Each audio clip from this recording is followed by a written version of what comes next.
kuid mina unistan ikkagi. Ma tean, et on hullumeelsus tahta midagi enamat. Kõik räägivad toidust, riietest, hindadest. Aga mina unistan ikkagi. Kirjutada ükskord niivõrd hea laul, mille sarnast mitte keegi kunagi varem kirjutanud pole. Vahetevahel mõtlen, et olen ära elanud oma elu parema aja. Muidugi tulevad pessimistlikud mõtted sellest, et mul momendil pole õiget tööd. Olen kirjutanud palju laule. Kellele neid mänginud olen, ütlevad, et need on päris head. Heliloojate liidus aga öeldakse formalism ja neid ei ostata. Sel aastal olen müünud vaid ühe valsi 500 € eest. Ja see on kõik. Aga ometigi ma unistasin elust ja õnnest ja sellest, et ma ükskord kirjutan niivõrd hea laulu, mille sarnast mitte keegi kunagi varem kirjutanud pole.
See oli just otse enne sõda.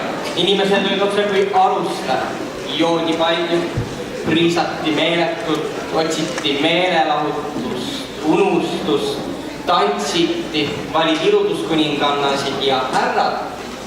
Nemad tellisid juhus. Ja siis saabus 41. aasta 21. juuni. Raimond mängis sel hetkel Pärnu rannasalongis, kus ta ka varem oli mänginud ja sel imeilusal päeval oli kauni Lilli sünnipäev. Saal oli hämar, veri sädeles lõpedaselt ja sirelid õitsesid ja me kõik olime nagu lollid.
Kogu aeg vaatas mind selline imelik tunne, nagu keegi mind jälgiks.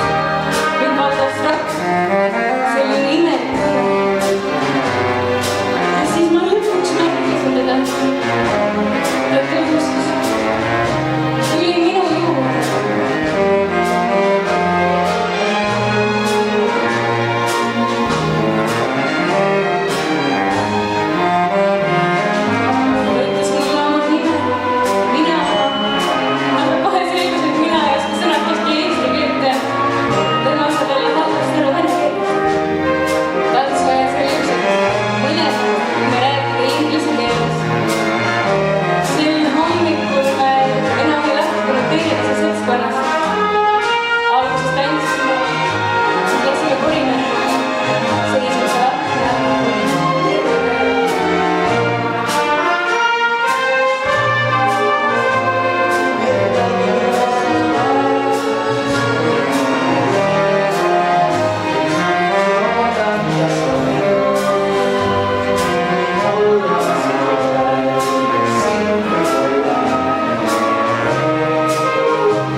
Suudlesime. Jäi maha unel nagu hõbedaneda.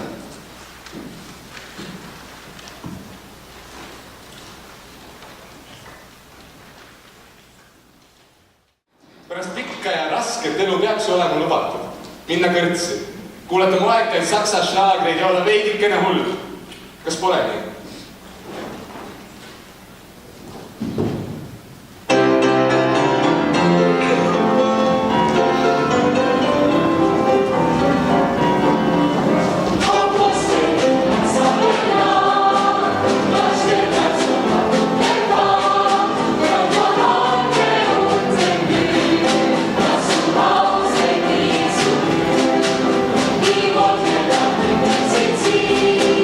Ja alles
kuidas eile kohtusin mind, ei suuda mõista ma sind.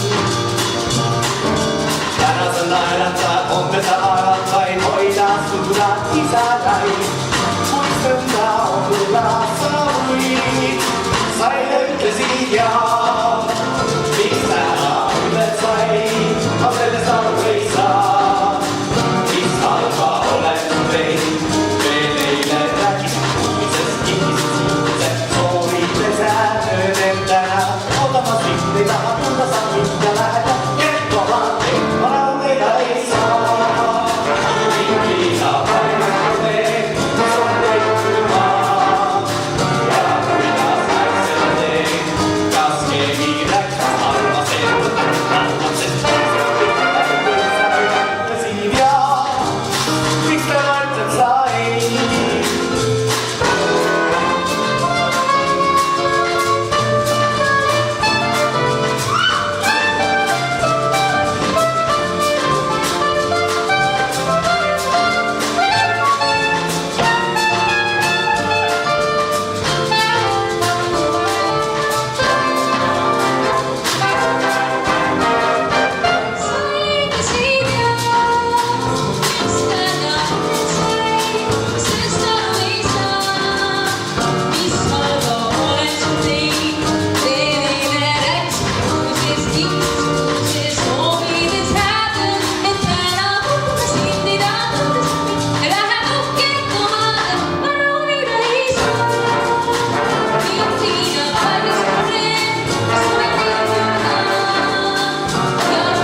sind armastan, kui mulle oled sa. Kui taimasin alles, kui lahkusin, jääda see nõnda ei või. Vaid sulle kuulub mu sõna, mul selgeks saanud on see. Vaid sulle kuulub mu sõna, taas liigub kokku me teed. Õõsel olen taones, meile tuleb su hääl. Kõik su kirjad on alles, mis hoiab mäles. Kus veel, vaid sulle kuulub mu süda.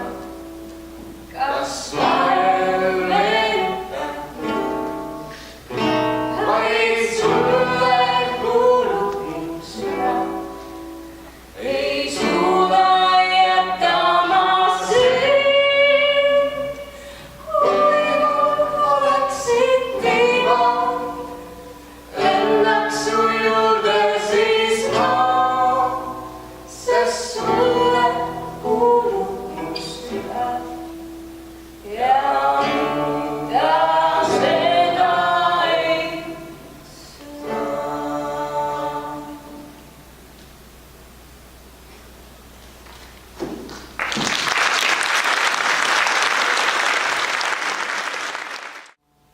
ma olen nii halb, et armastada mind, et mõelda kordki minule, kui taevasse rapub, et suuda olla truu. ei seda usu sa, sest olen nii halb. ma on saabunud suurem, nii mõtlesin tookord, kui esmakordsel kohtumisel ulatasid käe, ent möödus mõni päev ja märkasid vist sa, et olen nii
see oli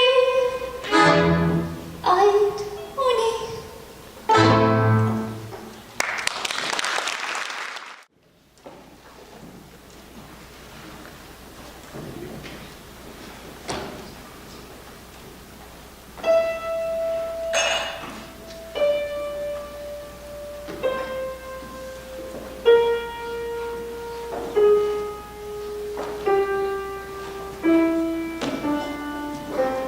Oli ikka hullumeelsus küll müüa ära oma enesepilvi.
aastal näitas see meile oma uut valssi. Saaremaa nüüd Deborah Aarati sõnadele. Märgiti, et see on samm edasi Valgre loomingus. Kuid laulu kohta öeldi, et see on vormiliselt laialivalgav ja meloodia vähem meelde jääv. Autoril soovitati laulu viimistleda. Peale seda kohtasin Raimi tänaval ja küsisin, et kuhu nüüd tema, et lähen raadiosse, näitab Merkulovile oma uut valssi. Ta võttis taskust pisikese paberilehe ja näitas. Pisike leht, kus oli kirjas ainult 5 etuurimärgid. Esimesena esitati selle laulu Georg Ots estraadiorkestri saatel ja see laul läks nagu kulu tuli.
Olen 1000 korda vabandust, et üritan teid selle väikse kirjaga, aga ma ei saa teisiti. Me olime kõik need aastad nii head sõbrad ja ma leian, et ei ole ilus kaduda nii ilma ühega sõnata. Jääge hüvastada. Palun öelge mulle ükskõik, mis see ka poleks ja kui raske see mulle ka oleks. Tõde on alati parem kui teadmatus.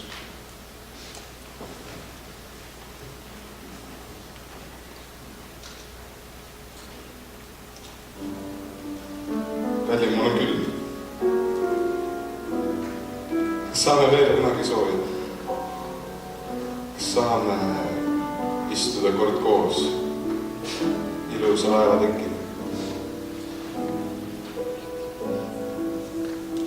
vaadata, kuidas merest peegelduvad hõbedased tähed. Tunda, kuidas puhub maheriis ja kuulata meloodidest muusikat. Ja loota, et see laev viib meid unistuste saarele, kus kasvavad palmid ja tuul toob vanillikuud ja lõhna.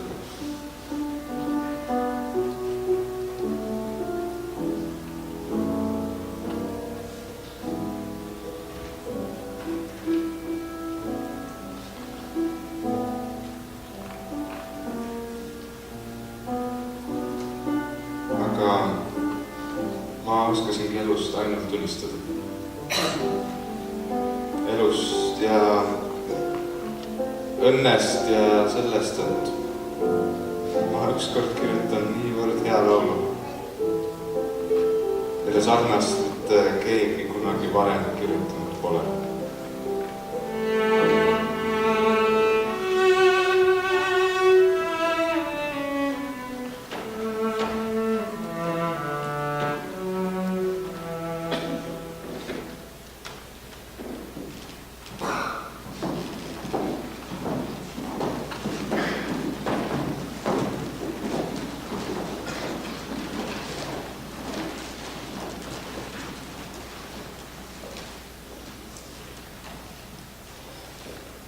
Kallis Niina Nikolajevna, Raimondit ei ole enam. Ta suri 31. detsembril 1949. aastal ja maeti 8. jaanuaril. Ta tundis ennast juba 2 päeva halvasti ja lebas voodis. Ma tõesti armastasin teda väga ja sellepärast on mu mure kohutav. Südamlike tervitustega Linda Valgre, Tallinnas, 10. jaanuaril 1950. aastal. Ta ise kõnetas ennast läbi. Ta ise tahtis surra. Tema lõpp oli hirmus. Kiirabi ootasime mitu tundi. Kui nad lõpuks kella 12 paiku tulid, viisid nad ta hullumajja, aga mitte keskhaiglasse. Minu teada toodi ta sisse 30. detsembril ja 31. ta suri. Esimesel päeval oli ta selge, kuid teisel muutus rahutuks.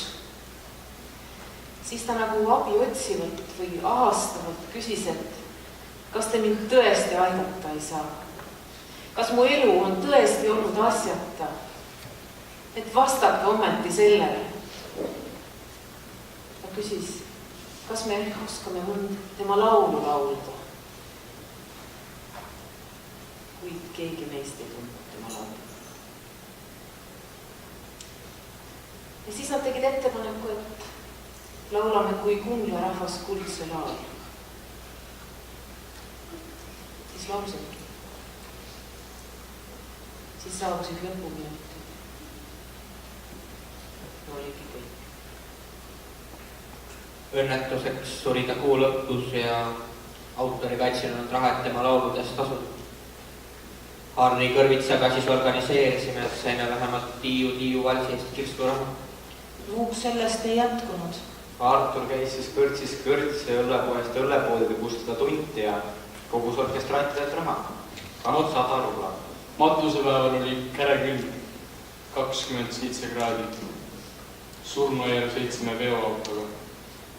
Meid, muusikamilli oli 7 ja veel mõned lähedasemad inimesed.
kui loom.